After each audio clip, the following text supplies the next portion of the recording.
Conciencia librada por Chin Chan Kwon. ¿Qué significa la fe?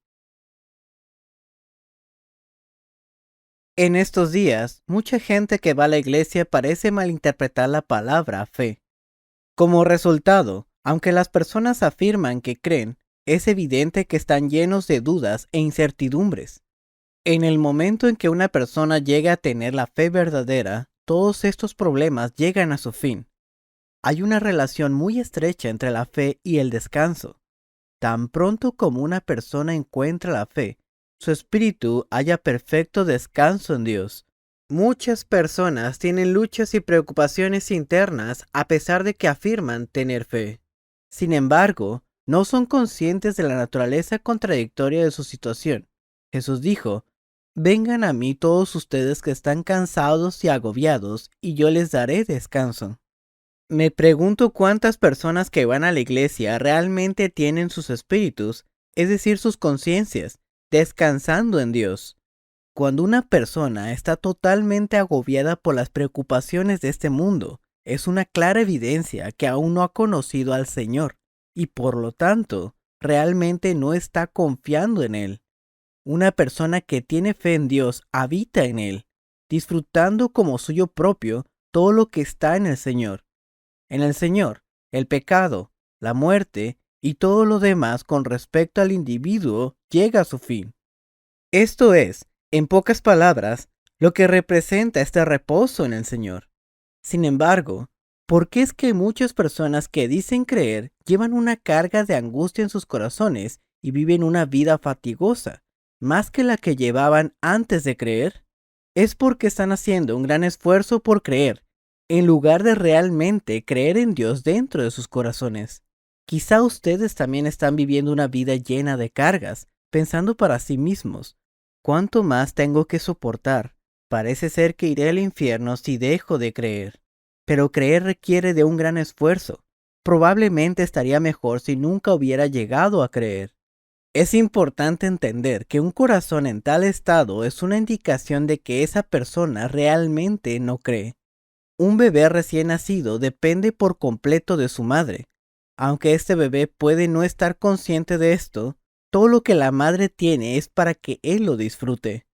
El recién nacido tiene todo en su madre y no tiene que preocuparse por nada. Esto es fe. Si una persona tiene fe, encuentra descanso y paz en su conciencia y nunca más se preocupa por su bienestar. Tal es la salvación del espíritu. Con una fe como esta, se establece una nueva relación con Dios. A través de la fe, el individuo desaparece en Dios y es llenado con todo lo que es de Dios. Dios es espíritu. ¿Qué significa adorar a Dios? Adorar a Dios es servir a Dios. Con respecto a esto, hay un punto que debemos resaltar aquí, y es el hecho de que Dios es espíritu. En Juan capítulo 4, versículo 24 dice: "Dios es espíritu, y quienes lo adoran deben hacerlo en espíritu y en verdad". El punto importante aquí es que el hombre vive en un cuerpo físico, pero Dios es espíritu.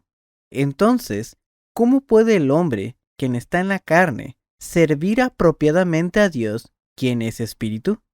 Hay muchos problemas dentro de la carne. En Romanos capítulo 7, versículo 24, el apóstol Pablo se refiere a la carne como un cuerpo sujeto a la muerte. La carne conlleva la muerte y habita en la muerte. Por ello, el apóstol Pablo también escribió: "La mente gobernada por la carne es muerte".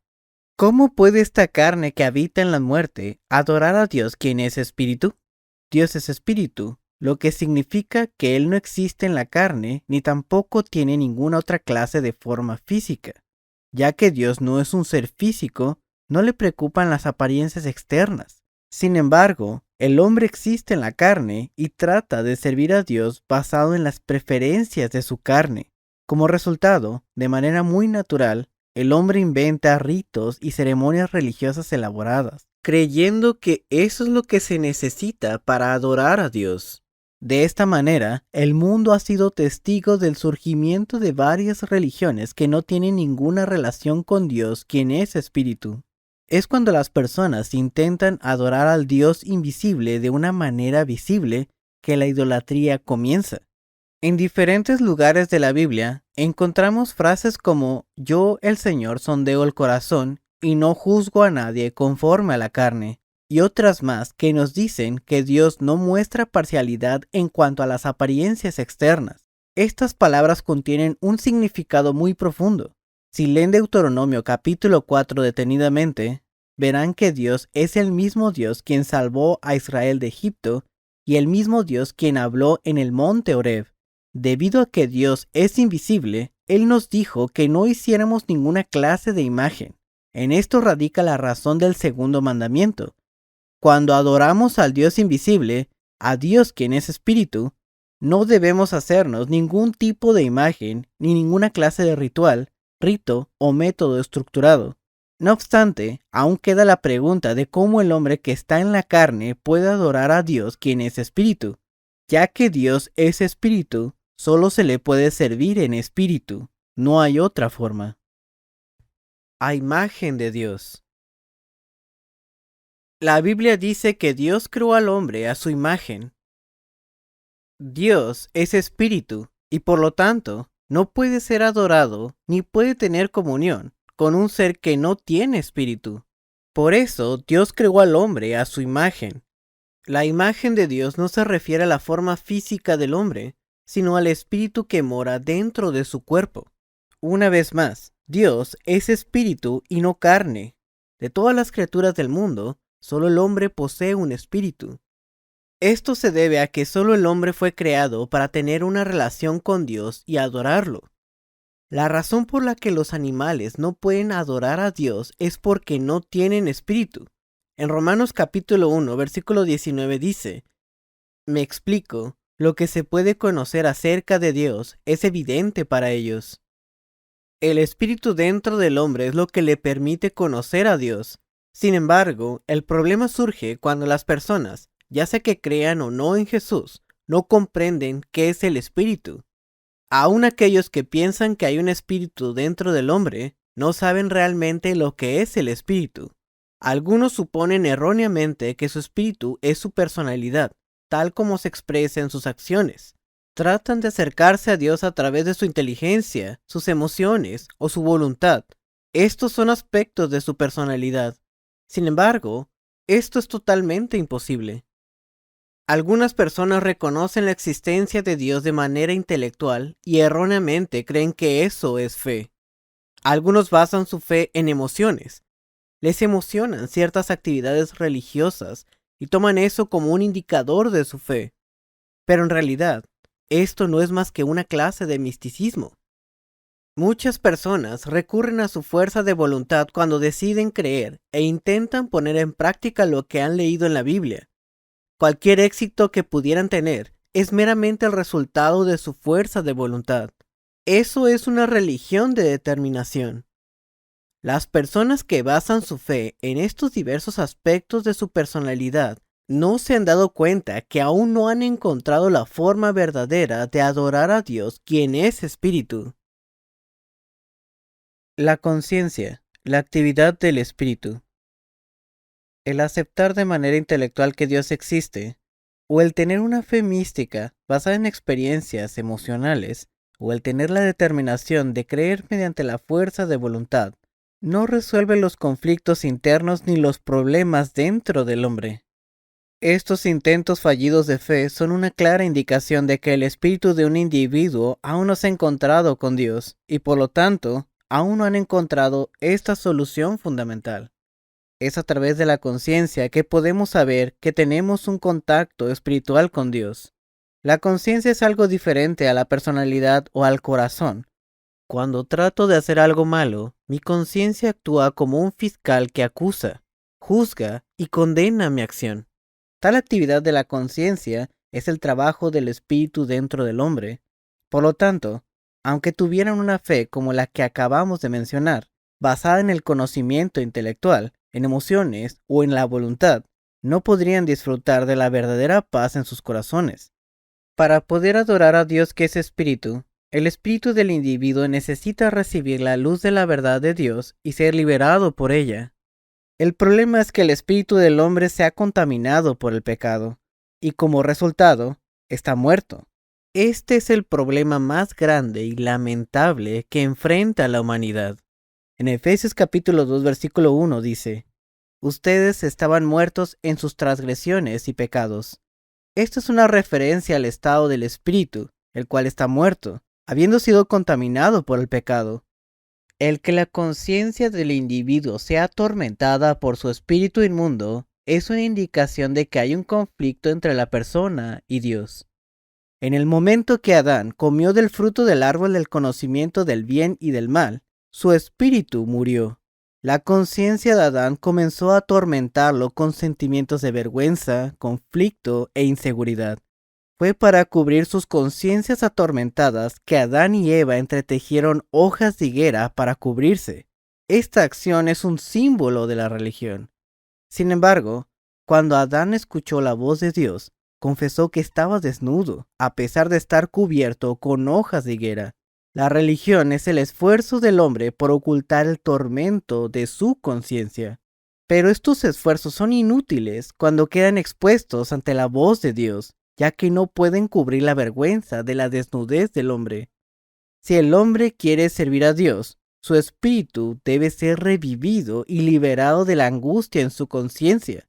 En 1 de Pedro, capítulo 1, versículo 22, dice: Ahora que se han purificado obedeciendo a la verdad y tienen un amor sincero por sus hermanos. Y en el versículo 23 dice: Pues ustedes han nacido de nuevo, no de simiente perecedera, sino de simiente imperecedera, mediante la palabra de Dios que vive y permanece. En otras palabras, nuestros espíritus necesitan ser lavados mediante la obediencia a la verdad. Esto es lo que significa nacer de nuevo por medio de la palabra de Dios. En el Evangelio de Juan capítulo 17, versículo 17 dice: Santifícalos en la verdad, tu palabra es la verdad. El espíritu es santificado o limpiado mediante la palabra de verdad. Esto es lo que significa nacer de nuevo. Y solo al nacer de nuevo de esta manera, la conciencia puede experimentar la libertad.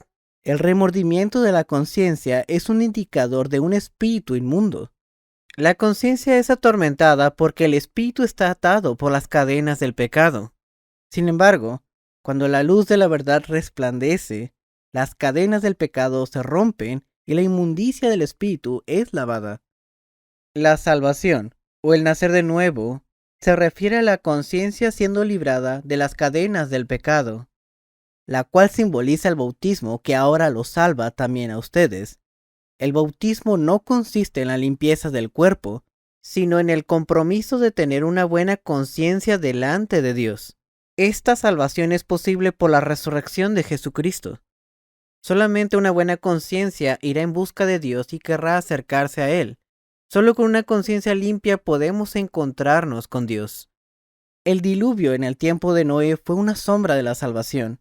Pensemos en las aguas del diluvio. El arca de Noé flotó sobre la superficie de las aguas y así las 8 personas de la familia de Noé fueron salvadas.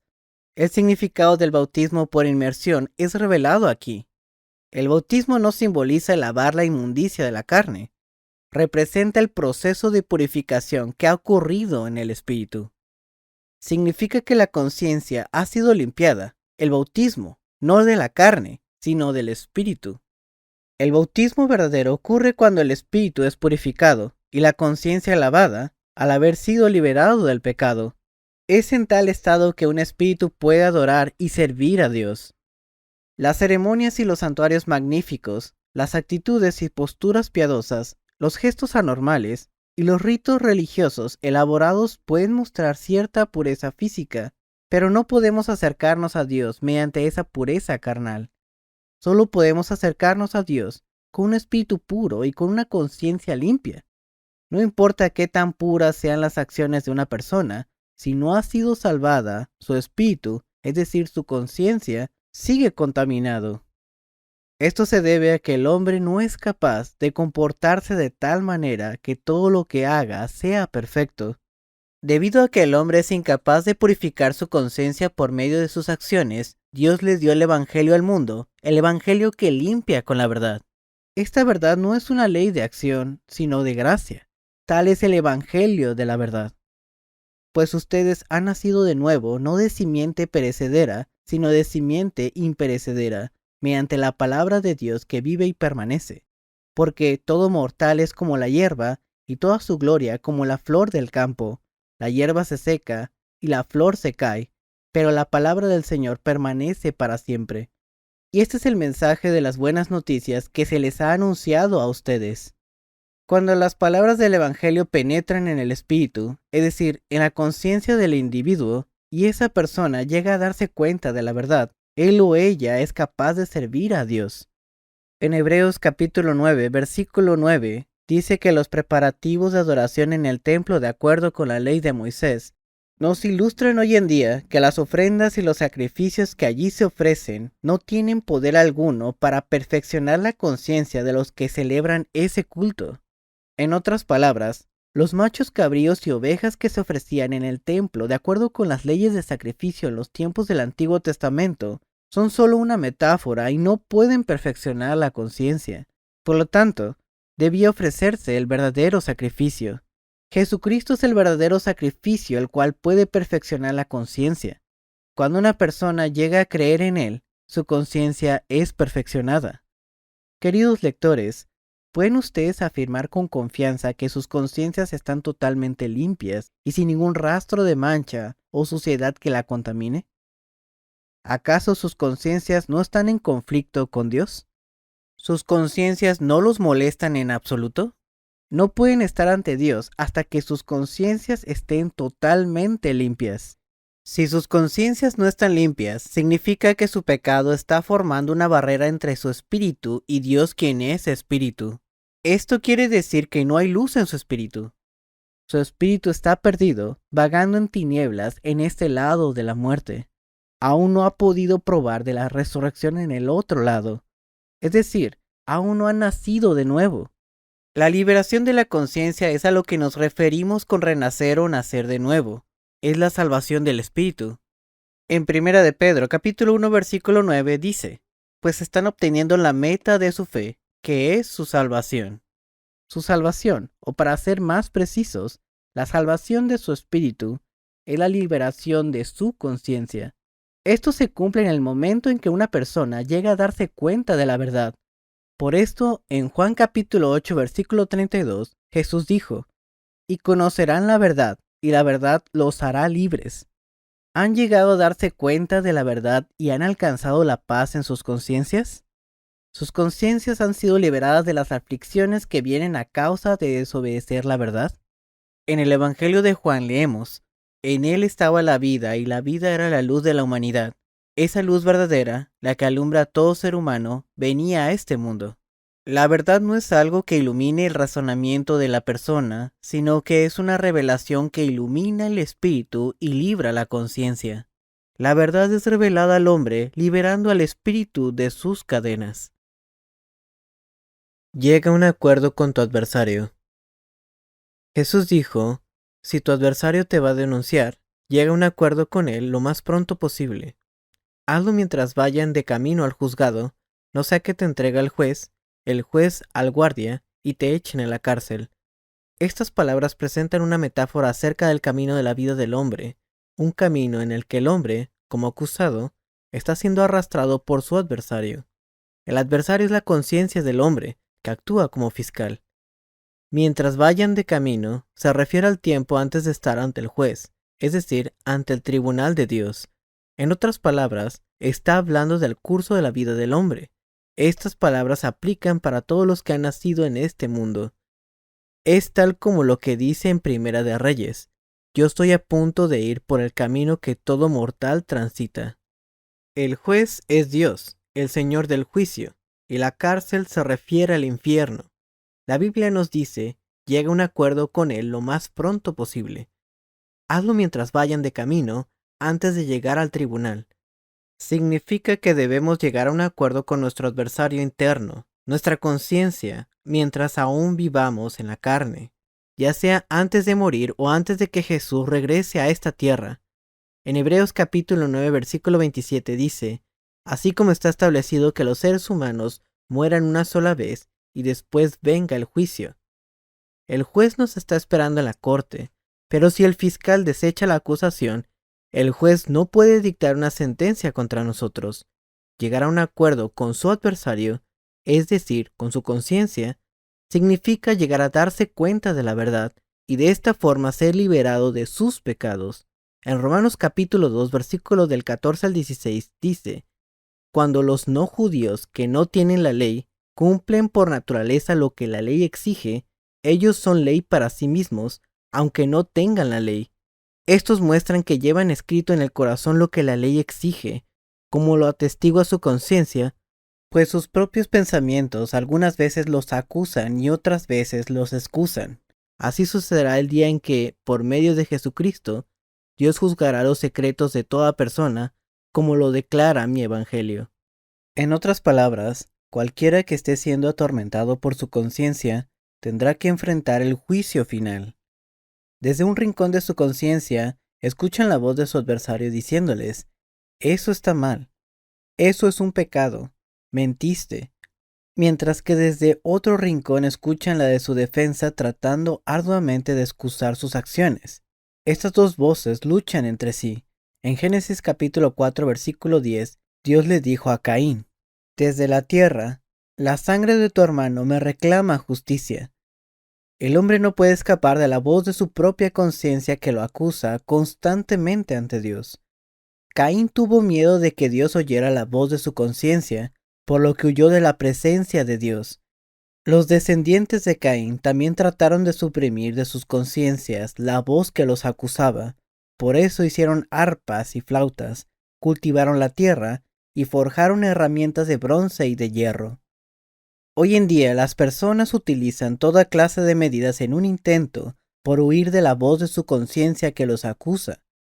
Se sumergen en los placeres de este mundo, buscan la gloria de este mundo o tratan de huir en medio de batallas y guerras.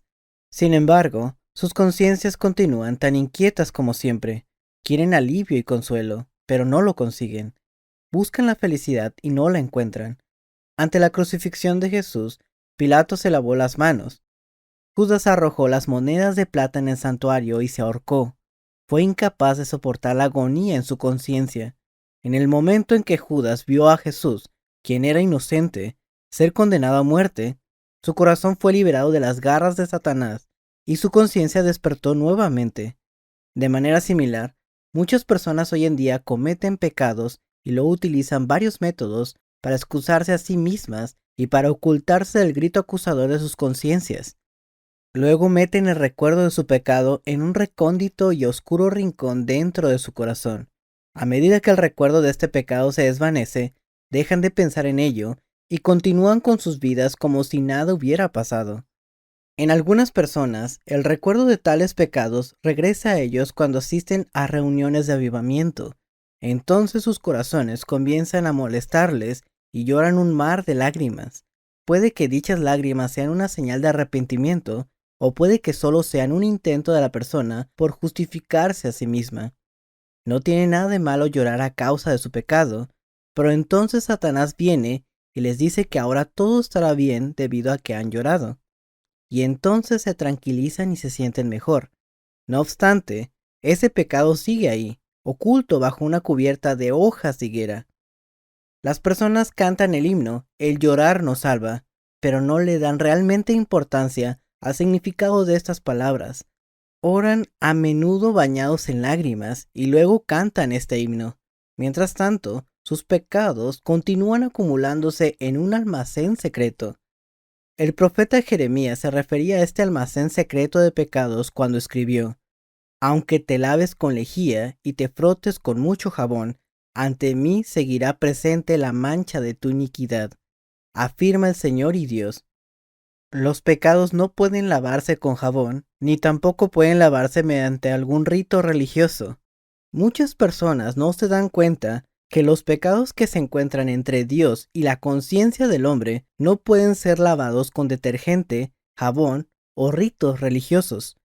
Cada pecado que cometen va ante Dios, quien es espíritu, y allí permanece a pesar de estar fuera de la vista del hombre. Al mismo tiempo, esos pecados manchan sus conciencias, es decir, sus espíritus, los cuales necesitan para comunicarse con Dios. Supongamos que dos personas pelean y uno abofetea al otro. A pesar de que la persona que dio este golpe pronto se olvide de ello, aquel quien recibió el golpe lo recordará por un largo tiempo.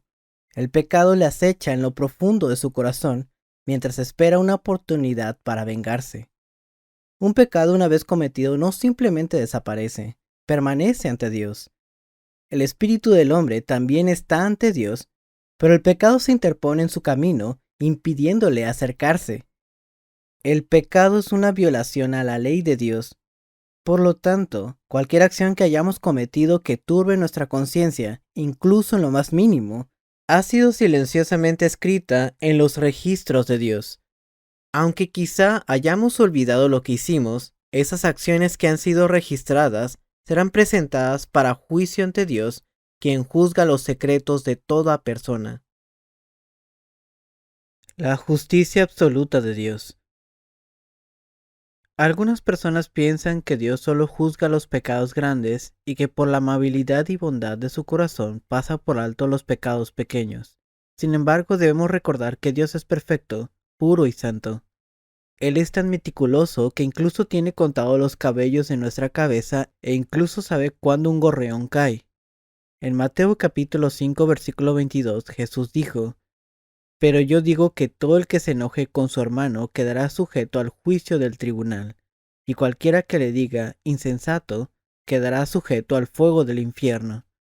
Luego en el versículo 26 dijo: No saldrás de allí hasta que pagues el último centavo. La palabra griega que fue traducida aquí como el último centavo se refiere a la fracción monetaria más pequeña de la denominación más baja. Jesús estaba diciendo que incluso el pecado más pequeño debe pagarse, y de no ser así, el pecador está destinado a vivir para siempre en el infierno. Es inútil discutir si el infierno existe o no. Incluso aquellos que dicen que no existe están destinados a terminar allí. La verdad no puede alterarse por las opiniones del hombre. El infierno es el lugar donde la justicia absoluta de Dios alcanza su cumplimiento final. En este mundo, la justicia de Dios solo puede cumplirse en la cruz de Jesucristo. El infierno es el lugar donde la justicia de Dios será cumplida en los espíritus y en la carne de aquellos que se queden fuera de la redención de la cruz, mientras están en este mundo. Sin importar cuán pequeño pueda parecer un pecado, éste no puede escapar del castigo en el infierno. A esto se refiere la Biblia cuando dice que los muertos, aquellos que no eran salvos, fueron juzgados según lo que habían hecho, conforme a lo que estaba escrito en los libros, que cada uno fue juzgado según lo que había hecho y fueron arrojados al lago de fuego. Todo aquel que no llegue a un acuerdo con su adversario, es decir, con su conciencia, será acusado por su conciencia y juzgado acorde a ello. Los cargos serán retirados contra aquellos que lleguen a un acuerdo con su adversario y por lo tanto no serán juzgados. En Juan capítulo 3 versículo 18 dice: El que cree en él no es condenado. Por otro lado, la persona cuya conciencia no ha sido liberada será condenada al infierno. Allí la severidad de su castigo dependerá de los pecados, tanto de los grandes como de los pequeños, que haya cometido mientras vivía en este mundo. Dios es bueno y justo incluso con aquellos que son condenados. El remordimiento de conciencia que tuvo Judas Iscariote lo atormentó tanto que se suicidó. El infierno es el lugar donde las llamas de la conciencia arden ferozmente. En el infierno, la intensidad de las llamas de la conciencia arde de acuerdo con el grado del pecado del individuo. Estas llamas son diferentes a las llamas que conocemos en este mundo. Las llamas de la conciencia en el infierno jamás se extinguen. Estas llamas ardientes de la conciencia serán más de lo que una persona puede soportar. Si el hombre no hubiera conocido el bien y el mal. Todos son descendientes de Adán, el hombre que comió el fruto del árbol del conocimiento del bien y del mal. Al comer el fruto de este árbol, el hombre llegó a conocer el bien y el mal. En Génesis capítulo 2, versículo 17, Dios dijo: Pero del árbol del conocimiento del bien y del mal no deberás comer. El día que de él comas, sin duda morirás. Pensemos en estas palabras. Si Adán comía de este fruto, llegaría a conocer el bien y el mal, y cuando esto sucediera, moriría. Adán ciertamente comió del fruto y murió. Su cuerpo físico se volvió mortal. No obstante, esto ocurrió antes de que su muerte física realmente ocurriera. Sin embargo, hubo algo que murió en el momento en que Adán comió el fruto. Su espíritu murió. La muerte de su espíritu no significa que su espíritu desapareciera, significa que la relación con Dios, quien es espíritu, fue cortada y su espíritu quedó atado. A su vez, entró en su corazón una sensación de miedo y vergüenza ante Dios. Esto fue la muerte de su espíritu, la angustia de su conciencia.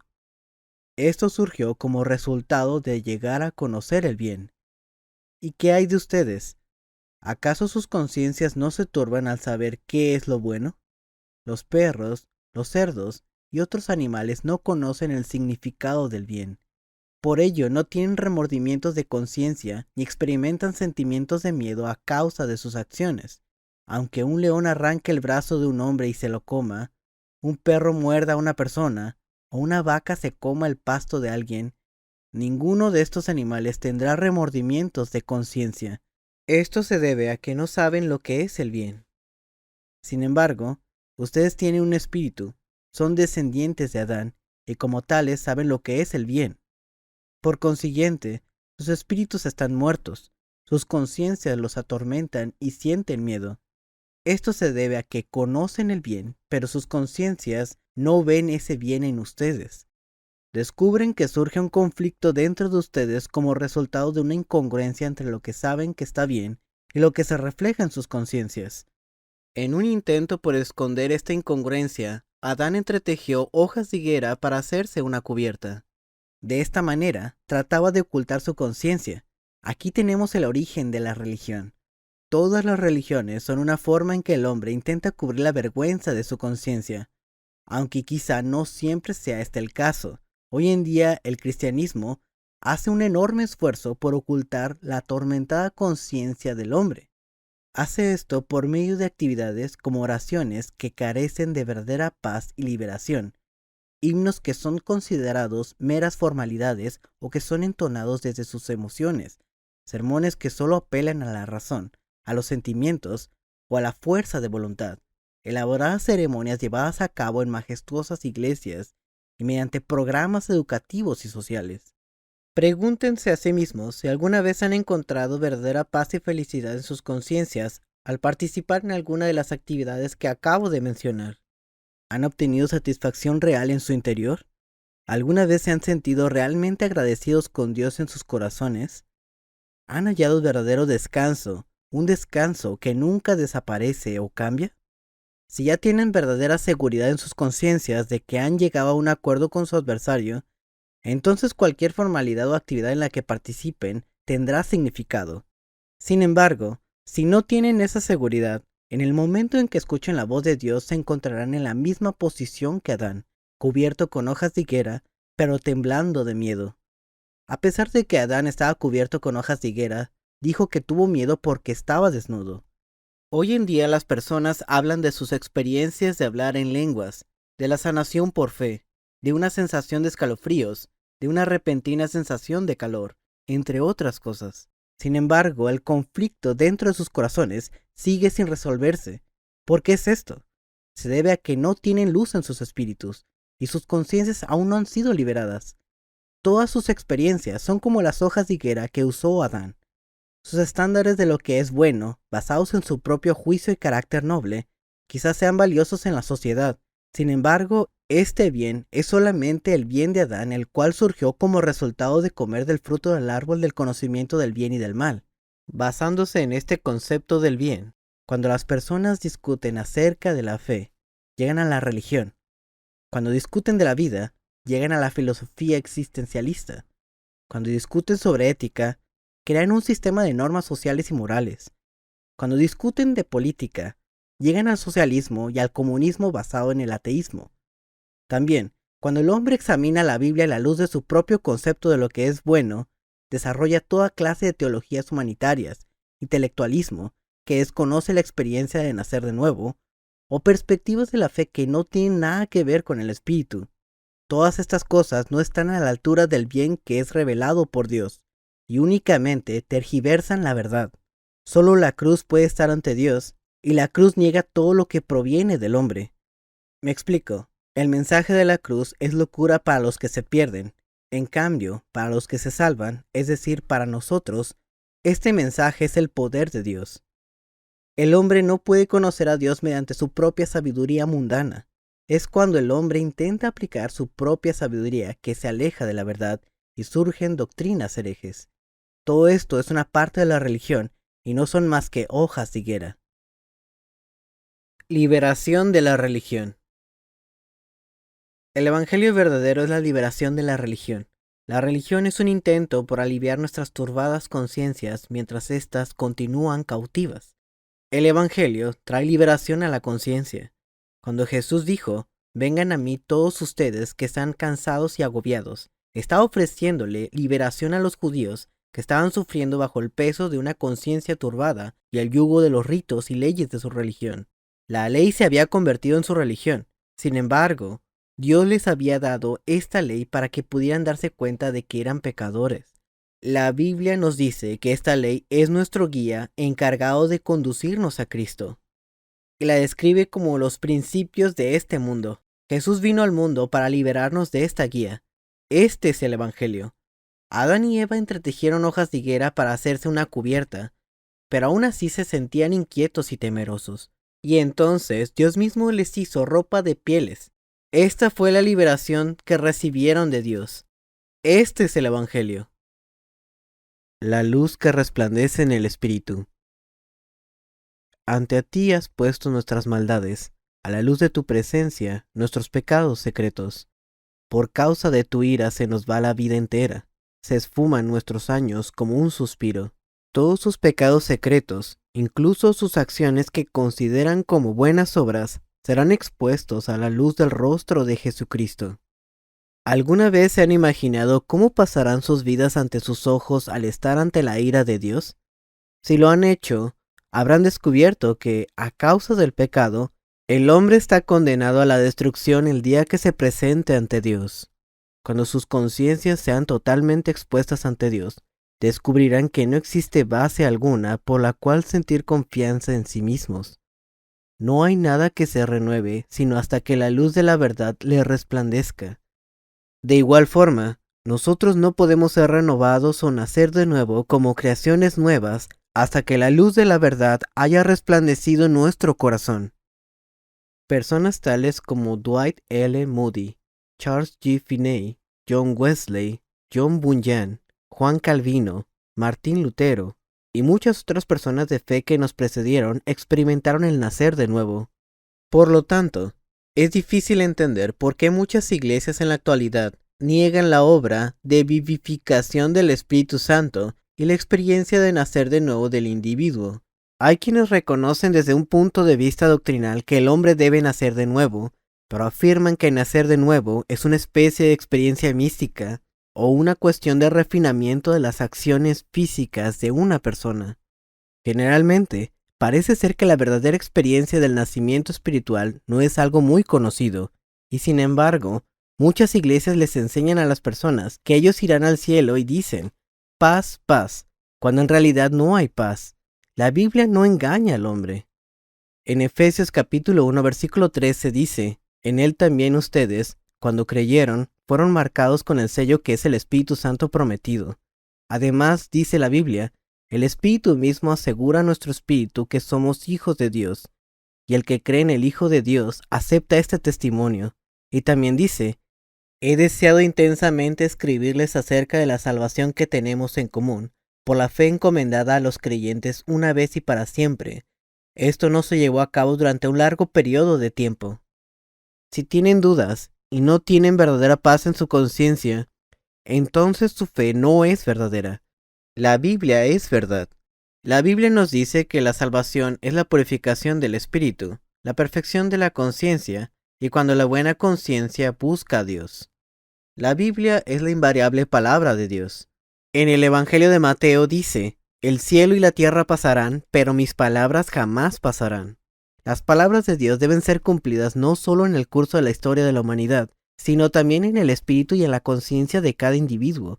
En el Salmo 107, los versículos 19 y 20 dicen, en su angustia clamaron al Señor, y Él los salvó de sus aflicciones. Envió su palabra para sanarlos, y así los libró de la fosa.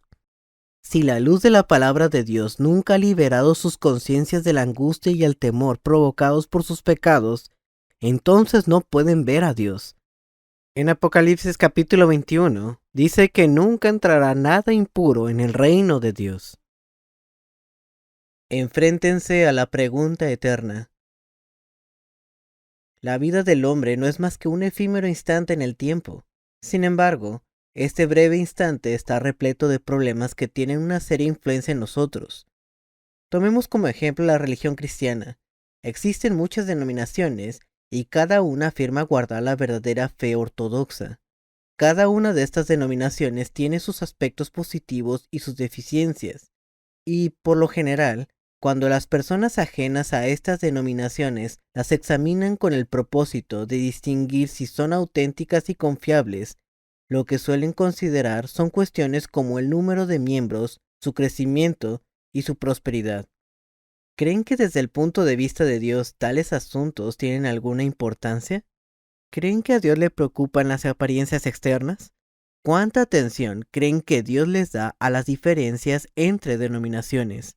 Estos no son asuntos que Dios toma en consideración. Para Dios, lo importante es el estado del espíritu y la conciencia del individuo. Todo tiene su origen en la eternidad. Cuando las cosas temporales se extienden hacia la eternidad y vean todos los aspectos de su vida actual a la luz de lo infinito, ¿cuántas de estas cosas conservarán su importancia? Tal vez estudien la verdad con toda su habilidad intelectual, pero nada de lo que aprendan de esta manera les servirá para resolver este problema. Por supuesto, estudiar las doctrinas ortodoxas tienen cierto valor e importancia, pero, a menos que sus estudios los encaminen a que la vida eterna se establezca dentro de ustedes, lo que han aprendido no es la verdad. La verdad es la realidad y la realidad es un hecho.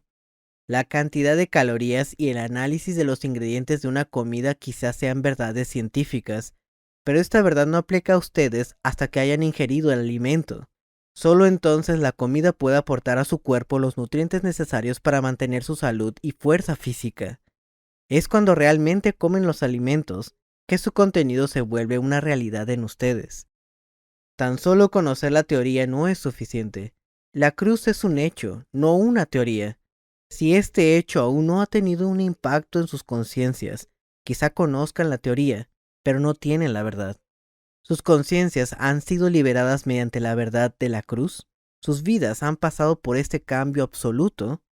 No estoy hablando de un cambio que surge mediante una disciplina humana o por su propia determinación. ¿Sus conciencias han sido liberadas de las cadenas del pecado? Perfecto y sin avergonzarse. ¿Las palabras de los himnos realmente fluyen de sus corazones? Palabras como libre del pecado, Cristo me ha salvado, y en el seno de mi alma una dulce quietud se difunde inundando mi ser. Cuando recitan el credo de los apóstoles, realmente con todo su corazón, están dándole gloria y adorando a aquel quien resucitó de entre los muertos, subió al cielo y está sentado a la diestra del Dios Padre Todopoderoso.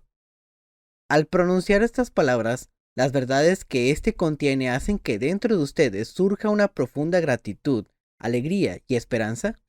Quizá crean en el Espíritu Santo y conozcan acerca de la verdadera comunión de los santos, pero también saben lo que significa tener una verdadera comunión con Dios. Arrodíllense ante Dios quien es Espíritu y pregúntense en sus conciencias si están viviendo por el bien de su carne o por el bien de sus espíritus. Es un grave error llevar una vida tratando de preservar su carne mientras que ignoran completamente su espíritu. Necesitan darse cuenta de que ustedes no pueden preservar su carne, solo Dios puede hacerlo. En el Evangelio de Juan capítulo 10 versículo 28 dice: Yo les doy vida eterna y nunca perecerán, ni nadie podrá arrebatármelas de la mano.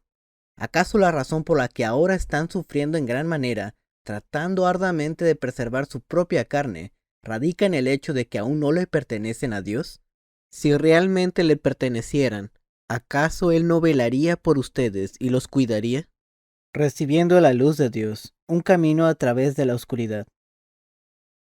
Una tarde de invierno, Cuando el resplandor del cielo occidental comenzaba a desvanecerse en la oscuridad y el viento frío penetraba el aire, ocurrió un incidente que causó una fuerte impresión dentro de mi joven corazón, y ese recuerdo se quedaría conmigo por el resto de mi vida.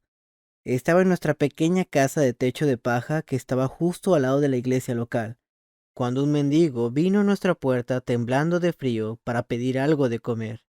Mi padre lo vio por un momento y entonces le preguntó si tenía frío. Muero de frío, respondió.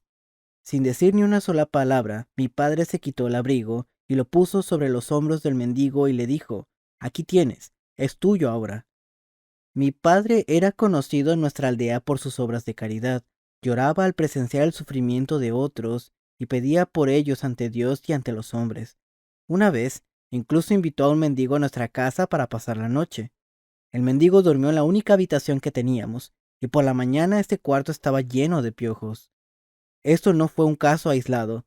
Mis recuerdos de la infancia están llenos de incidentes como estos. Recuerdo una noche cuando tenía alrededor de 12 años, estaba acostado en mi cama hablando con mi padre antes de dormirme. Me contó sus esperanzas para el futuro, y luego me dijo, quiero que seas pastor cuando crezcas. Esas palabras determinaron la dirección de mi vida.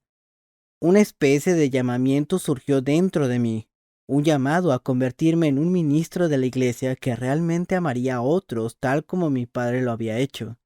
A los 24 años ingresé a la Facultad Teológica Presbiteriana en Seúl, Corea. Pero desde el momento en que comencé mis estudios, surgió un problema en mi corazón. Siempre había pensado que los estudiantes de una facultad teológica serían como ángeles, y que la vida dentro de los dormitorios de los estudiantes sería como estar en el cielo. Sin embargo, tales expectativas fueron destrozadas sin piedad, y esta desilusión dejó una cicatriz incurable en mi corazón. Cuando llegó el momento de graduarme, decidí no ser ordenado. No obstante, esto entristeció profundamente a mi padre, y terminé cediendo a causa de sus regaños y por la persuasión de quienes me rodeaban. A la edad de 29 años me gradué y fui ordenado como ministro por imposición de manos, y por los siguientes 10 años ejercí esta profesión. Pero esos 10 años fueron un periodo lleno de tremendas batallas internas. Me sentía totalmente confundido y no podía encontrar dirección en mi vida. La desilusión que sentí por mis compañeros en la Facultad de Teología se convirtió en una decepción aún mayor por mis colegas del clero. Al final decidí que no le daría importancia a la forma de vivir de otras personas. Yo sería un ministro que cumpliría con las expectativas de Dios. Hice un juramento solemne a Dios. Me dispuse a ser justo, puro y sincero. Tal fue la arrogancia que entró a mi corazón. Entonces un día, mientras leía la Biblia, me encontré con un pasaje en Mateo capítulo 22 que habla de cómo un experto en la ley vino a Jesús para hacerle una pregunta. ¿Cuál es el mandamiento más importante de la ley?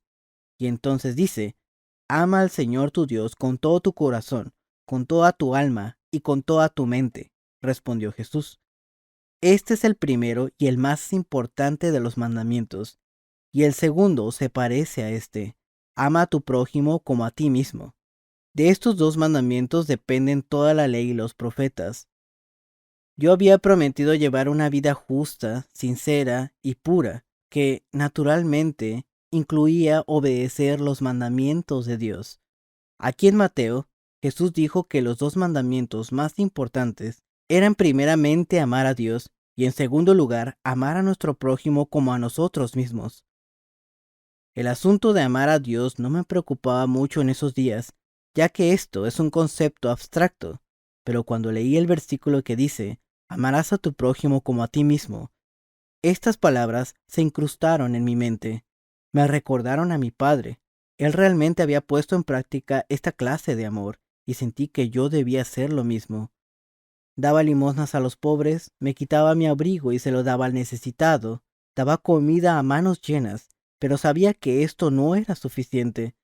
Me compadecía de otros y los ayudaba hasta cierto punto, pero no podía amarlos como a mí mismo. No tenía paz en mi corazón ni en mi conciencia. Con el paso de los días, la voz de mi conciencia parecía clamar con fuerza. ¿Dices que esto es amar al prójimo como a ti mismo?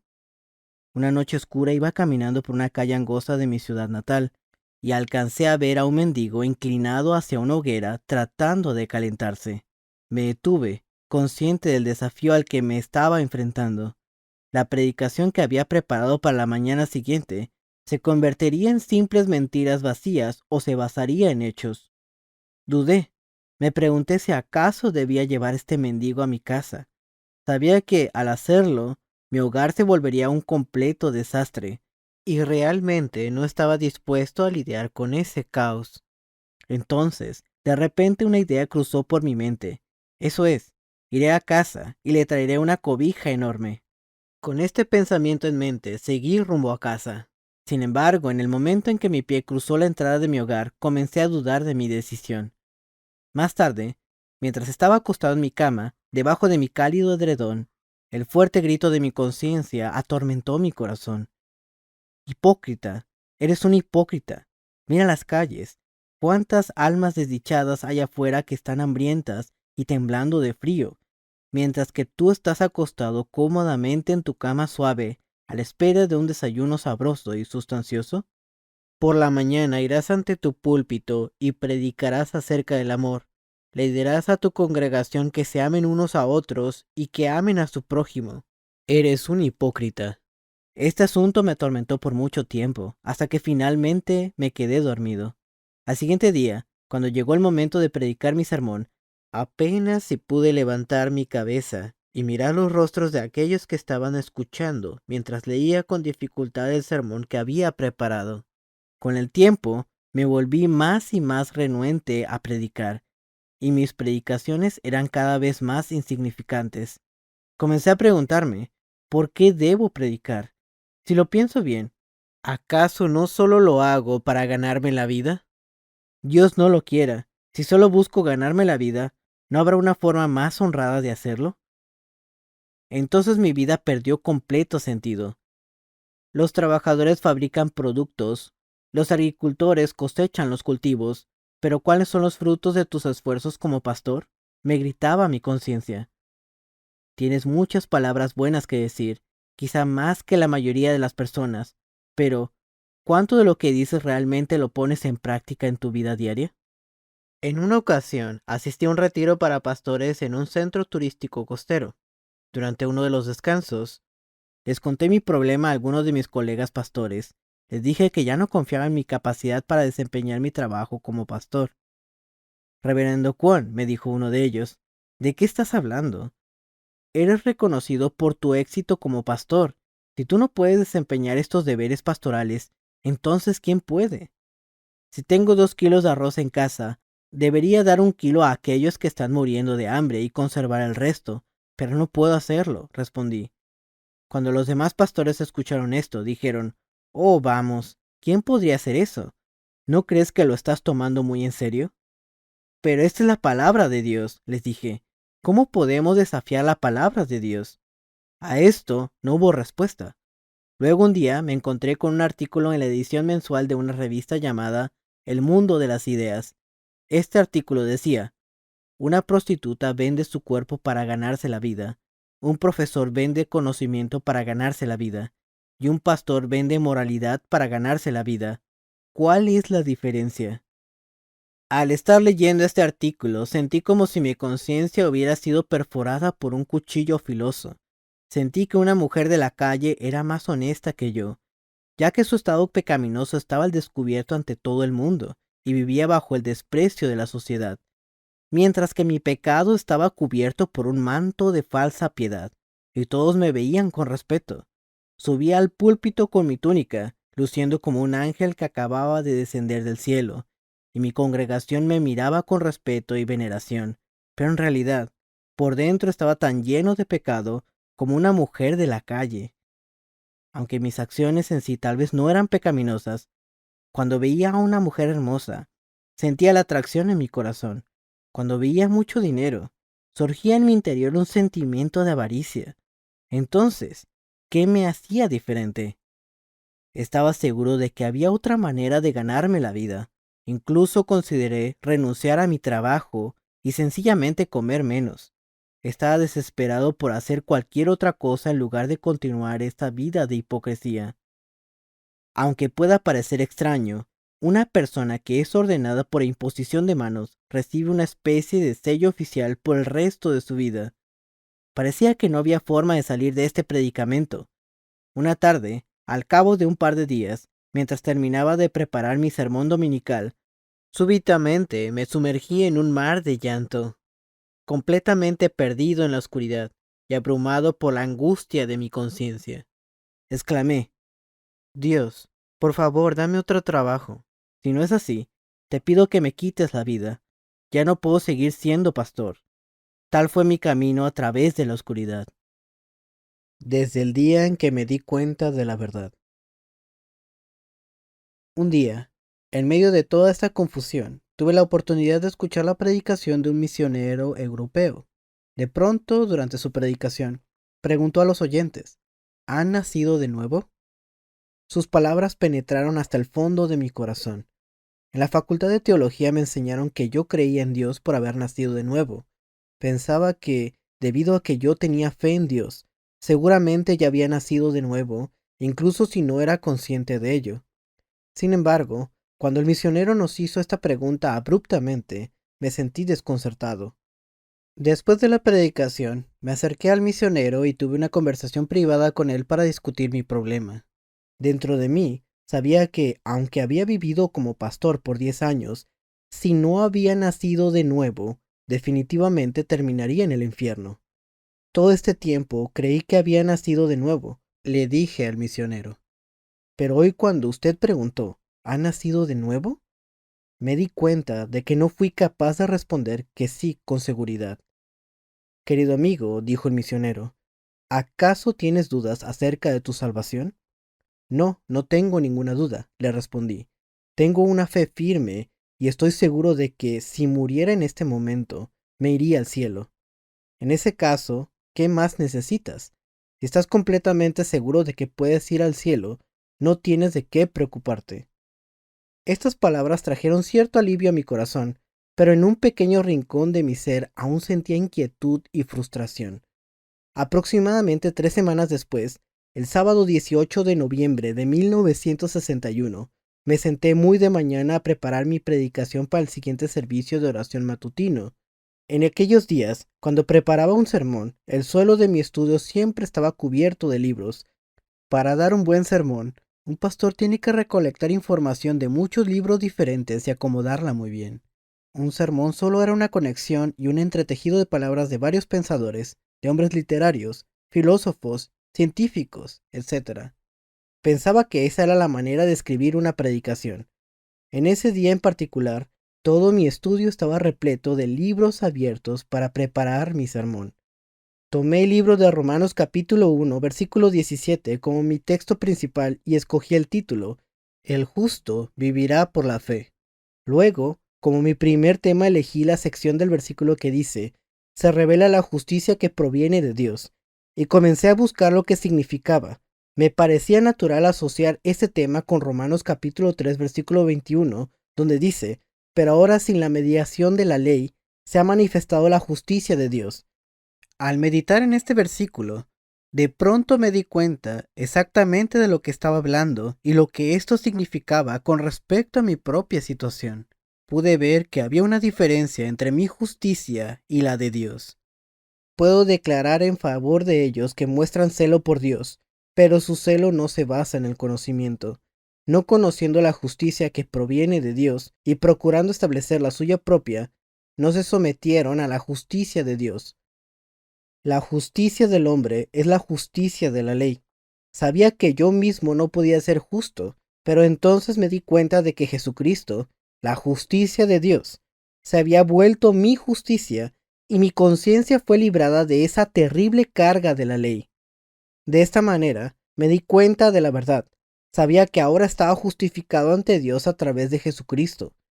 No solo llegué a entender, sino que el constante tormento que había en mi conciencia terminó y mi problema fue resuelto.